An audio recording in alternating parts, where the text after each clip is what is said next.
বিভিন্ন কোম্পানির, যেখানে লেখা আছে 2 দিন মেয়াদ, 19 টাকায় 2 দিন মেয়াদ। এটা হচ্ছে বাংলা লিঙ্ক।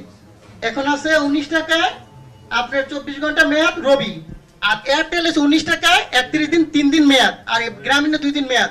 আমার প্রশ্ন হচ্ছে এই জিনিসগুলো কি স্যার পয়সা দেয়? এটির মেয়াদ থাকবে কেন?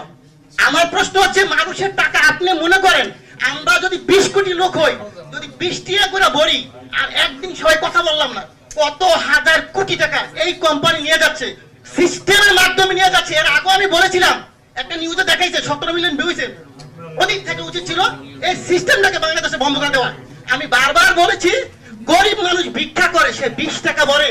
আপনি হয়তো জানেন না, আজকে বললাম সে তার মা মারা গেছে, বাপ মারা গেছে, সে কথা বলো না, তার মানে আমার টাকা চলে যাবে। হয় কেন? এই গ্রামীণ ফোন কোম্পানি বা অন্য কোনো কোম্পানি এরা কারা? এরা আপনাদেরকে না জানে হাজার হাজার কোটি টাকা সিস্টেমের